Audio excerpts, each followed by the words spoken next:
Good morning mga moms, mga sir. Today is Tuesday. Ayan, konting silip tayo sa panahon. So medyo mukhang uulan na naman.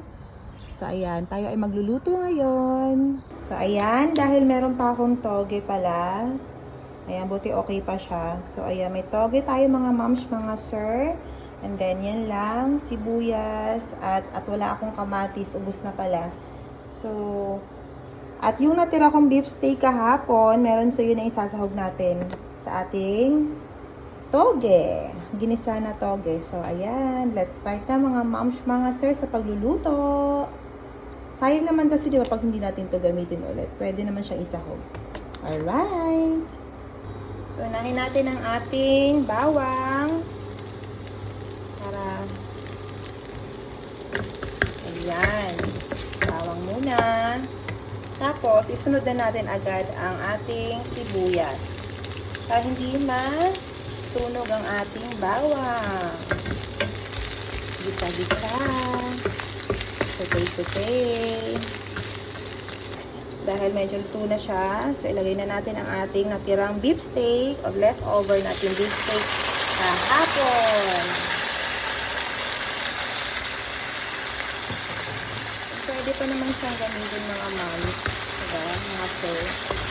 Siyempre, alam niyo na mga nanay, diskarte sa ulam. Ayan. Sayang naman kasi. Pwede ko naman kasi masasayang yung toge pag hindi natin niluto. So, ayan.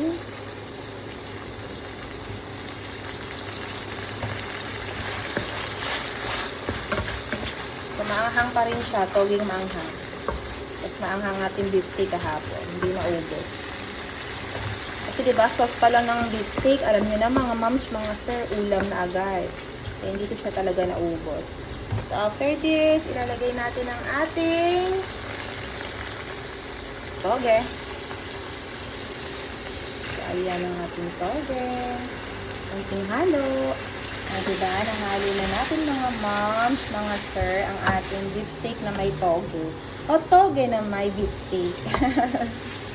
So, titimplahan lang natin to ng asin at konting betchin.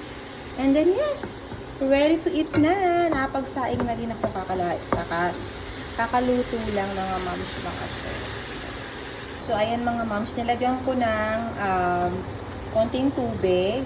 Tapos, toyo. Hindi na ako naglagay ng asin. Toyo na lang nilagay ko.